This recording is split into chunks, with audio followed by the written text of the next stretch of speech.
Rain hammered against the windshield as city lights smeared into silver streaks.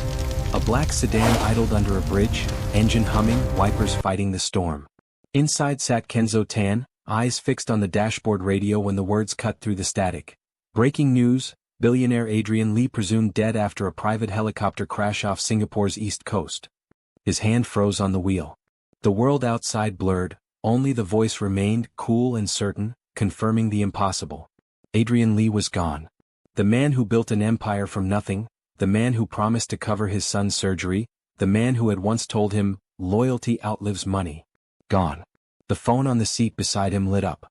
The caller ID read Mr. Lee, private line. His heart stumbled. For a moment he thought it was a cruel coincidence. Then the ringtone played, the same jazz riff Adrian used when he didn't want anyone else to hear. Kenzo answered. Hello. A burst of static, then a voice, faint but real. Kenzo, they did this. Don't trust Mira. Silence. The call ended. He stared at the glowing screen, rain drumming harder. The timestamp read 12:02 a.m., the exact minute the crash had been reported. He replayed it, desperate to hear more, but only static returned. Beneath the hiss, something like breathing. Then nothing. He whispered, he's alive. Lightning cracked over the skyline. The reflection of his own face flickered across the windshield. Fear, disbelief, the kind of expression that only comes when the dead start talking. By dawn, every headline screamed the same story. Adrian Lee, confirmed dead. The company's tower glowed with black ribbons and corporate grief. At the podium, Mira Chong, CFO, spoke to the cameras, her voice smooth and steady. We'll honor his legacy and ensure a seamless transition. Kenzo watched from the sidewalk, soaked, invisible among umbrellas. He'd driven her too. He remembered the way her eyes hardened whenever money was mentioned. She wasn't mourning, she was celebrating. Back home, his son slept under a thin blanket, oxygen tube whispering. Medical bills lay scattered like warnings. Adrian had promised to handle them personally. Now that promise was ashes. He looked again at the phone, replaying the call until the battery died. Static. A faint click at the end like someone else had been listening. He grabbed his jacket. He couldn't explain why, but staying still felt dangerous. The rain had eased into mist when he reached the tower's underground garage that night. The guards were busy upstairs with journalists. No one noticed a driver walking in like he still belonged. Adrian's black Maybach waited in its bay, polished, silent, untouched. Kenzo opened the door and slid inside. The smell of cedar and leather hit him like a memory. In the glove box he found a phone, Adrian's spare, thought lost months ago. Battery dead. He plugged it into the carport and waited. The screen flickered alive. One unread message. A photo of a document, share transfer papers with Adrian's forged signature. Another folder labeled Mirror. He opened it, screenshots of offshore accounts, board emails, passwords, all leading back to Mira Chong. A sound echoed behind him. Footsteps. He shut off the phone and crouched low. A flashlight beam swept the garage. Anyone here? A guard called. Kenzo stayed still until the light passed, then slipped through the maintenance exit into the drizzle outside, the phone pressed against his chest. If Adrian was truly dead, someone wanted him dead. And if he wasn't, then someone powerful was lying. His phone buzzed again, an unknown number. He hesitated, then answered. A calm female voice said, Mr. Tan, you shouldn't have opened that folder. The line cut. Kenzo stood frozen, thunder rolling overhead. The city lights shimmered on the wet pavement as he whispered, what did I just step into? And somewhere, deep in that silence, a truth waited to surface, one that could bury him or set the whole empire on fire. If you're still watching, make sure to subscribe and turn on the bell because what happens next will change everything. Kenzo didn't sleep that night. He sat by the window as the city breathed below him, the phone on the table still dark. He deleted the folder but the images burned in his mind. Fake signatures, hidden accounts, Mira Chang's name attached to every transfer. By sunrise, the story of Adrian Lee's death had already turned into a global headline. Investors panicked, shares dropped, and Mira's face dominated every network. She was calm, grieving, reassuring. To the world she was saving the company. To Kenzo she was lying. He turned off the TV and grabbed his jacket. He couldn't prove anything yet, but he knew someone who might help. At a cramped cafe near Chinatown, he met Jia, a freelance reporter who once covered Adrian's business scandals. She looked up from her laptop when he walked in, surprised. Kenzo Tan? You vanished after the crash. I was told to, he said quietly. But something's wrong. I got a call from him. Her eyes narrowed. From who? Adrian Lee. She almost laughed, then stopped when she saw his expression. That's impossible. He placed the phone on the table. I heard his voice. He said not to trust Mira. Jia leaned forward. Do you still have the audio? It's gone. Wiped. Then you need proof. Something real. Kenzo hesitated, then slid her the Maybach spare phone. Check what's left. She connected it to her laptop. For a long moment, only the hum of the cafe filled the silence. Then her face went pale. This folder, it's encrypted. But the metadata shows it was last opened an hour before the crash. By who?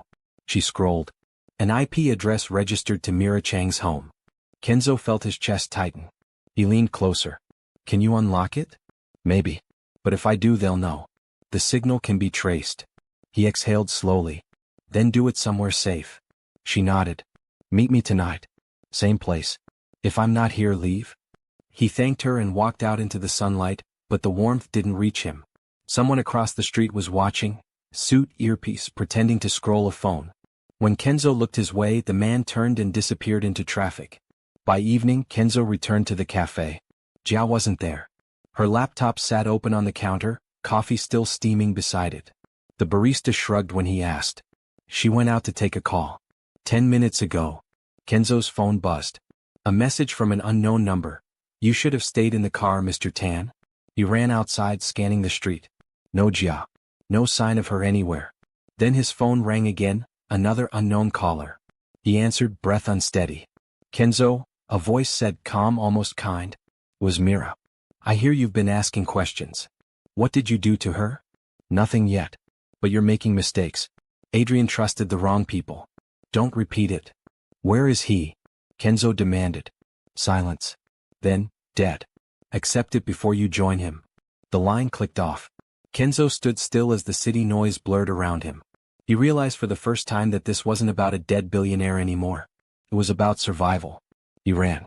Not home, not to the police, he couldn't trust anyone. Instead, he went to the one place Mira wouldn't expect him to go. Adrian's abandoned villa on the outskirts, sealed since the accident. The gates were chained, but he climbed them. The garden was overgrown, the air thick with the smell of dust and ocean. Inside, the living room looked frozen in time, half a chess game on the table, a book left open, curtains still drawn. He found the office door locked. He kicked it once, twice until the frame cracked. Papers scattered across the desk, and on top of them, a photo of Adrian standing beside Mira, both smiling. On the back, in Adrian's handwriting, if anything happens, start here. Kenzo turned the photo over again, studying the background. A reflection in the glass behind them showed another man, Victor Hahn, Adrian's lawyer. He zoomed in with his phone camera. Victor's hand was on a briefcase stamped with the same logo as the fake documents he'd seen. His pulse quickened. So you were part of it too. Suddenly a light flashed outside. Headlights. 2 cars. Doors slammed. Voices. He ran upstairs, clutching the photo. Through the window he saw armed men sweep the courtyard. Mira wasn't waiting anymore. He ducked behind the staircase as footsteps echoed inside. Boots. Radios. Searched the rooms. The beam of a flashlight brushed past his shoes. He held his breath, praying the creak of the old wood wouldn't betray him. The guards moved deeper into the house. He slipped out the back door, sprinting through the rain toward the cliff road. The roar of the ocean swallowed the sound of engines behind him. His lungs burned, shoes slipping on the wet stones.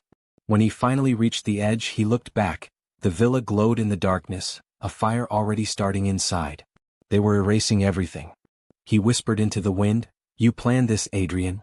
But why me?" The phone in his pocket vibrated again. One new message. No number. Just 3 words, find the driver. He stared at the screen, confused. Find the driver? He was the driver. Lightning flashed. And that's when he saw it, on the horizon, across the water, a blinking red light from a private radio tower. It pulsed twice, then stopped. Adrian Lee's personal signal code. The one he used when he wanted to be found. Kenzo's breath caught. He's alive.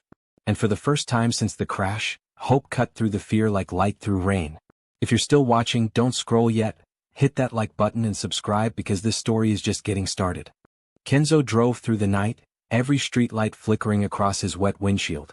The phone lay on the passenger seat, that single message still glowing. Find the driver. The words made no sense unless they weren't meant for him. He pulled off the highway near the coast, parking on a dirt road that wound toward an abandoned industrial pier.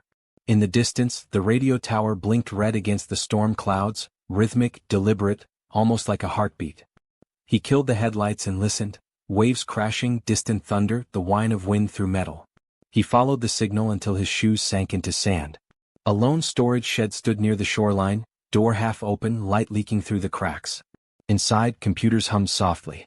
Screens filled with encrypted messages, coordinates, financial data, all signed under Adrian Lee's digital ID. Kenzo stepped closer, whispering, "You're alive, you really did it." Then a voice behind him said, "Took you long enough." He spun around. Adrian Lee stood there, thinner, bruised, a cut across his jaw. "Alive." Kenzo's throat tightened. "They said you—" "I know what they said," Adrian interrupted. "And I needed them to believe it." Kenzo took a step forward. "Mira tried to kill you?" Adrian exhaled, rubbing his temples. "She and Victor forged the reports, moved money through fake subsidiaries. I was closing in. The crash gave them cover to finish it." Kenzo shook his head. "You could have told me. If I had, you'd be dead too." He looked at the wall of monitors again. "So what now?"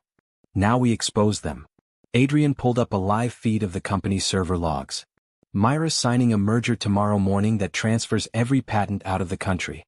Once it's done, she'll vanish." Kenzo frowned. "So we leak it to the media. They'll bury it. We go bigger. Live broadcast. Board meeting.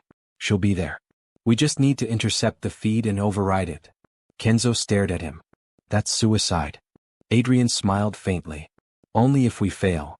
Thunder rolled overhead, the tower light flashing across both their faces. Two men, one hunted, one betrayed, now bound by the same need to finish what was started. They left before dawn, driving inland toward the central business district. The roads were empty, the rain relentless. Adrian sat silent, lost in thought. Finally he said, "Do you still have my old phone?" Kenzo nodded. "Good. It holds the key to the company's master server. I hid the access file in the gallery. A picture of the skyline, you'll see a watermark if you tilt it under light." Kenzo frowned. "That's why Mira wanted it destroyed." "Exactly." They reached an underground parking lot across from the corporate tower. Adrian handed him a small earpiece. "Once I'm inside, I'll trigger the firewall breach. You keep the car ready. If anything happens, drive." Kenzo hesitated. "After everything she's done, you're still going in alone?" Adrian's expression softened. "I built this company. I have to end it myself." He stepped out into the rain and disappeared into the glass building, leaving Kenzo with the engine idling and his pulse racing. Minutes passed. Then his radio crackled. Adrian's voice, "Connection live. Patch it through." Kenzo tapped the dashboard control. Static cleared, revealing a boardroom feed. Mira seated at the head of the table, Victor beside her. Dozens of executives filled the room, screens flashing financial charts. Adrian's voice cut into the broadcast. "Ladies and gentlemen, I apologize for interrupting, but reports of my death have been greatly exaggerated." The room erupted in gasps. Myra's face went pale, then hardened. "Cut the feed," she hissed. Adrian stepped into view, drenched, alive, every camera locked on him. "Before you do that, you should know this entire meeting is live streaming to the world." Kenzo watched from the car, heart pounding. The chat feed exploded online. News channels scrambling, hashtags forming, millions of viewers pouring in. Adrian laid out the evidence. Fake accounts, forged documents, the offshore transfers. Victor tried to stand, but security moved first. Armed guards loyal to Mira, not the truth. Chaos filled the room. Then Kenzo's radio screamed, feedback shouting. "Kenzo! They've cut power, backup servers going down." He jumped out of the car, sprinting through the underground corridor toward the server control room. The lights flickered, alarms blaring. He shoved open the door. Victor stood there, gun raised. "Walk away, driver." Kenzo froze. Victor's eyes twitched, desperate. "You think you're saving him? He'll burn you with the rest of us." Kenzo stepped closer. "You already burned yourselves." The gun fired once. The bullet ricocheted off a metal pipe. Kenzo lunged forward, slammed Victor's arm against the wall, the gun skidding away. They struggled, metal crashing, sparks flying, until Kenzo smashed Victor's head against a control panel. The lights flared, power restored. He grabbed the earpiece. "Adrian, systems back online." Silence. Then Adrian's voice strained. "Good, but Myra's gone." Kenzo looked up at the security feed. Empty chair, papers scattered, door swinging open. She was escaping. He ran for the stairwell, adrenaline burning through exhaustion. Upstairs, chaos had spilled into the corridors. Employees shouting, police trying to enter, journalists outside. Kenzo spotted her near the private elevator, clutching a briefcase. She turned, saw him, and froze. "Where's Adrian?" he shouted. Myra's voice was calm, mocking. "Still cleaning up your mess." The elevator doors closed before he reached her. He slammed his fist against the steel. Somewhere below, engines roared, Myra's getaway car pulling into the alley. He tore back down the stairs, determination cutting through the noise. He wouldn't let her vanish. Not again. If you're still watching, hit subscribe right now, because what happens in the final act will leave you speechless. Rain turned the city into glass as Kenzo burst out of the stairwell, lungs burning. Myra's car shot out of the underground gate, tires screeching on the wet asphalt. He jumped into the Maybach, slammed the ignition, and tore after her through the storm. Traffic lights bled red over the windshield. The two cars weaved through narrow lanes, water spraying from every corner. Kenzo's hands gripped the wheel until his knuckles whitened. He wasn't chasing a thief anymore, he was chasing the truth. Myra's taillights glowed like two red eyes ahead of him. She cut into a service road that wound toward the docks. Kenzo followed, engine roaring. His phone buzzed on the dashboard, Adrian's voice crackled through the earpiece. "Kenzo, stop. Don't follow her there, it's a trap." But it was too late. A truck blocked the exit, headlights flashing. Myra's car braked hard, spinning sideways. Kenzo slammed the brakes just in time, the Maybach sliding to a stop a few feet away.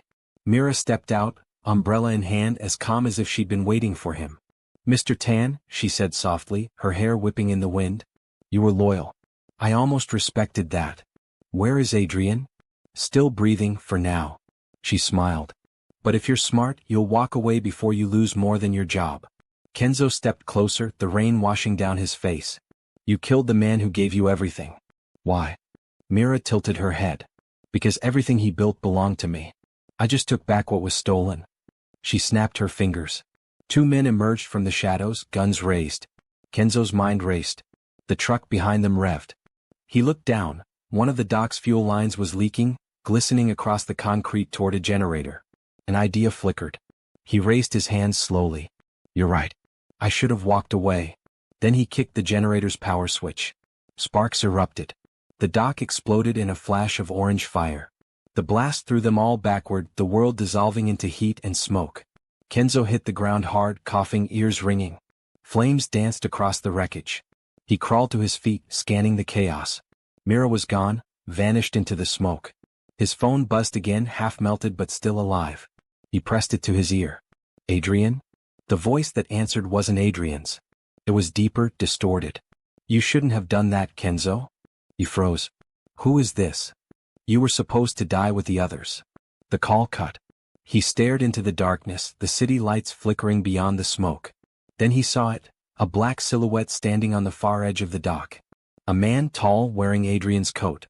For a second, their eyes met through the haze before the figure stepped into a waiting boat and disappeared into the fog. Kenzo whispered, "No, it can't be." Sirens wailed in the distance, blue and red lights slicing through the rain. He stumbled back to the car, every breath tasting of smoke and salt. The briefcase Myra dropped lay half open on the ground. Inside were documents, photos, passports, enough to ruin her, maybe even Adrian. But at the bottom, wrapped in a plastic sheet, was something else. A small silver key with a label that read, Project Seraph, Vault 09. He held it up, the firelight reflecting off the metal. "What are you hiding, Adrian?" Behind him, a single phone notification blinked on the cracked screen. It wasn't a message. It was a location pin, somewhere far outside the city. He zoomed in. The coordinates formed one word on the map. Home. Kenzo's eyes widened. That was his address. The engine roared behind him as a burning car rolled into the water. He looked back once more at the empty dock, the glowing key in his hand, the message on his phone repeating like an echo. "Find the driver." He whispered, "Then who the hell am I?" Thunder cracked, swallowing his words. The screen faded to black. If you think it's over, you're wrong. Because the real story is just beginning. Comment, Part 2, if you're ready to know who the real Adrian Lee is.